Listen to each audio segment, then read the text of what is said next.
안녕하세요. 사당 성모탑 정형외과의 김동현입니다. 안녕하세요. 남양주 청담탑 정형외과 조훈기입니다. 네, 안녕하세요 원장님들. 오늘도 탑4U 골프 3편으로 돌아왔는데요. 환자들이 골프 치다가 가장 많이 아파서 오는 부위가 어디일까요? 저번에 남양주는 이게 등이랑 날개뼈 쪽 많이 아파하신다 그랬는데 사당동은 엘보가 제일 많습니다.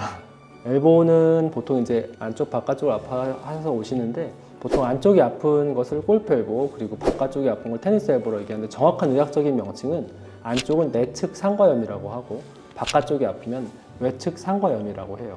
어디나 올 수 있어요. 근데 이제 골프 칠 때는 코킹이 들어간 상태에서 이렇게 눌러치는 사람들이 많다 보니까 이때 안쪽이 많이 와서 안쪽 아프면 내상과염이라고 하는데, 그래서 아마 안쪽에 골프 엘보란 이름이 붙었을 것 같아요.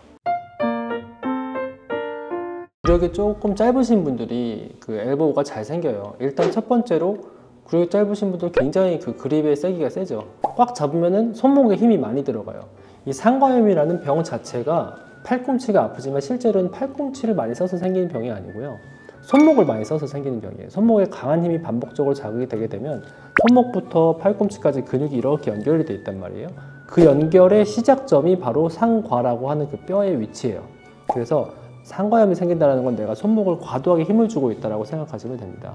여기가 힘이 안 들어가 있으면 다른 관절들이 나눠서 분배가 되지만 손목에 힘이 많이 들어간 상태에서 공을 다이렉트로 쳐버리거나 아니면 뒷땅을 세게 치거나 하면 힘이 딱 들어가 있는 상태에서는 다 여기 직선으로 와서 팔꿈치에 집중이 되는 거죠. 그렇기 때문에 오는 거예요. 그리고 두 번째로는 이제 몸통보다는 팔로 스윙하는 경향이 많아요. 팔로 스윙을 하게 되면 자꾸 이 팔꿈치 사이가 벌어져요. 벌어지게 되면 또 다운스윙 이후에는 보상 동작이 또 생겨요. 이런 것들이 또 팔꿈치에 손상을 주기도 합니다. 그렇게 되면 데미지가 조금씩 누적이 되면서 이제 상과염이 되는 겁니다. 그리고 마지막으로는 내 몸의 근육량보다 너무 단단하거나 너무 무겁거나 이런 채를 사용하면 또 상과염이 잘 생기게 됩니다.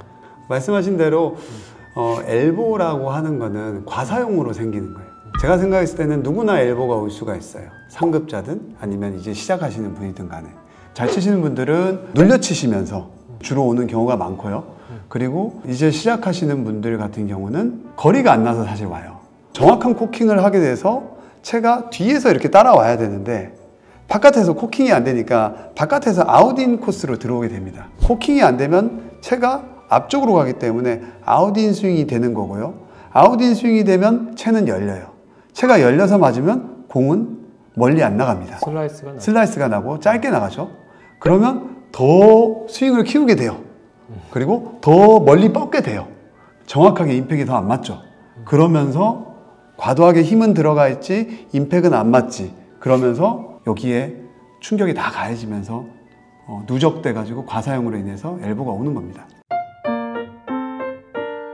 급성기 아파서 오시는 분들은 주로 이제 보존적 치료해요. 얼음찜질 하라고 하고 물리치료 하기도 하고 약도 먹어보고 하는데 좀 오랫동안 아파있고 심하게 아프다 이런 분들은 이제 주사 치료를 하죠. 주사에는 이제 여러 가지가 있어요. 스테로이드 주사부터 해서 프롤로 주사, PRP, 그리고 뭐 DNA 주사, 요새는 무슨 줄기세포도 한다고 막 하는데 사실은 그만큼 왜 이렇게 주사의 종류가 많겠어요? 이게 진짜 치료가 잘 안 돼요.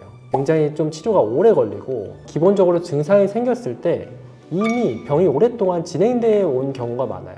그래서 초보자분들 오히려 또 빨리 좋아지는데 오랫동안 팔꿈치가 아팠던 분들은 정말 치료가 쉽지가 않습니다. 그래서 주사의 종류가 이렇게 많이 나와 있다는 것은 어떤 하나의 치료가 우위가 없다는 뜻이에요. 그만큼 좀 오랫동안 인내를 가지고 치료를 해야 된다.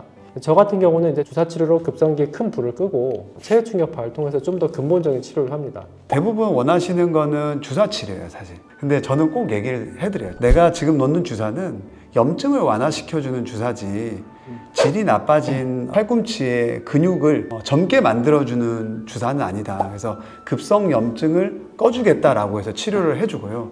환자분들 중에 근본적인 치료를 원한다라는 분들도 있어요. 그러면 PRP라는 치료를 해줘요. 내 몸에서 피를 뽑아서 원심부리를 해서 거기서 좋은 인자들만 아무것도 넣지 않고 얘를 넣어주는 거예요. 근데 문제는 PRP를 하고 나면 아파요. 그래서 급성 염증이 심한 상태에서는 그 PRP는 못해요. 너무 아파서. 저는 이제 근본적인 치료로서 체외 충격파를 해요. 체중격파도 그냥 여기 아픈데 막 냅다 때리는 게 아니고 팔꿈치 튀어나온 뼈 부위에는 국소형 충격파라는 걸 통해서 혈류를 증가시켜주고 인대를 재생시켜줄 수 있는 치료들을 하고요. 그리고 두 번째 되게 중요한데 방사형 충격파로 이 전완부를 잘 쳐줘야 돼요. 전완부에 있는 이 신전관이랑 이두박근의 부착부를 잘 쳐줘야 이 증상이 좋아져요. 우리 손목에서 팔꿈치로 전달되는 이 근육들이 굉장히 섬유화되어 있고 과사용으로 인해서 짧아져 있단 말이에요. 그렇기 때문에 이 부분을 잘 원상복구를 시켜줘야 되거든요. 결국은 아까 말씀드렸듯이 과사용이거든요. 치료를 나는 아무리 잘해줘도 또 사용을 잘못 사용해가지고 손상을 줘버리면 계속 악순환이에요. 계속. 그렇기 때문에 스윙을 바꿔야 돼요. 팔꿈치에 무리가 없는 스윙으로 해야 돼. 제 캐비넷에는 채가 있어요. 다 가르쳐드려요. 아시겠죠? 나도 가야겠다. 오늘도 그 스윙 볼 수 있을까요? 한번 가실까요? 그러면 가서 보시죠. 골프 치고 팔꿈치 만성적으로 아프신 분들 한번 잘 보십시오. 되게 생각보다 어려워요. 천천히 잘 꼼꼼하게 보셔야 됩니다. 일단은 엘보가 제일 많이 오는 건 이 왼쪽 바깥쪽 엘보예요. 이 채와 팔과 몸통이 같이 이렇게 돌아줘야 되는데 대부분 이제 처음 시작할 때는 팔로만 스윙을 하다 보니까 자꾸 이 팔꿈치 사이가 벌어져요. 팔꿈치가 벌어져요. 백스윙 탑에서도 벌어지고 팔로우 스루에서도 벌어져요. 이렇게 그 타이밍을 무리하게 맞추려고 하다 보면은 손목에 과도한 힘이 걸려요. 이런 식으로. 그러면서 왼쪽 치킨윙이 생기고 왼쪽 팔꿈치에 외측 사용감이 잘 생기는 거예요. 치료 방법은 최대한 몸통에 팔꿈치를 붙이는 거예요. 겨드랑이를 붙인다라고도 얘기를 하고 팔꿈치를 붙인 상태에서 이 팔꿈치 두 개의 사이 간격이 벌어지지 않도록 이런 식으로 하게 되면 팔꿈치 보세요. 벌어지지 않았죠?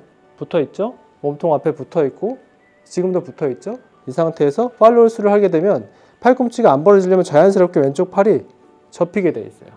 이렇게 돼야지 간격이 벌어지지가 않거든요. 자연스럽게 접히면서 왼쪽 팔꿈치에 부담이 줄어들게 되는 거예요. 그래서 한 가지 더 팁을 드리면 장갑 있잖아요. 우리 다들 장갑을 겨드랑이 사이에 딱 끼우는 거예요. 그래서 장갑이 안 떨어지게 하는 거죠. 몸 앞에 있게 하고 툭. 풀스윙을 해도 됩니다. 잘 떨어지지 않아요. 한마디로 팔이 몸에서 떨어지는 순간 이거는 팔로 치는 팔스윙이 되는 거예요. 정리를 하면 최대한 팔꿈치를 몸에 붙인 상태에서 팔꿈치 두 개의 사이가 벌어지지 않도록 몸통의 회전으로 스윙을 가져가게 되면 엘보는 자연스럽게 사라지게 됩니다. 제가 이제 말씀드릴 거는 손목을 말씀을 드릴 건데 이게 사실은 첫 단추거든요. 코킹이라는 게 왼쪽 손은 이렇게 올라가는 거고 오른쪽 손은 여기서 봐보면 오른쪽 손은 이렇게 되는 거거든요. 코킹의 방향이 정확해야 돼요. 이렇게.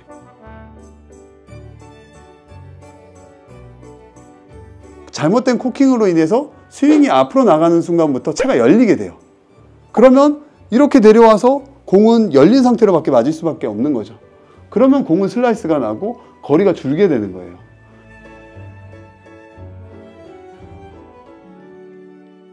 백스윙 탑에서의 모양을 보면 내가 코킹을 잘 하고 있는지 못하고 있는지를 알 수 있어요.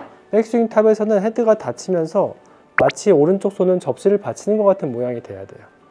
이런 식으로. 근데 백스윙 탑에서 잘못된 코킹을 하면은 오른쪽 손이 접시를 받치는 게 아니고 접시를 세워버리는 모양이 되는 거지. 접시를 받쳐야 되는데 이래야지 좋은 코킹이 되는 건데 잘못된 코킹을 하면은 이런 식으로 헤드는 열리고 오른쪽 손은 서버리죠.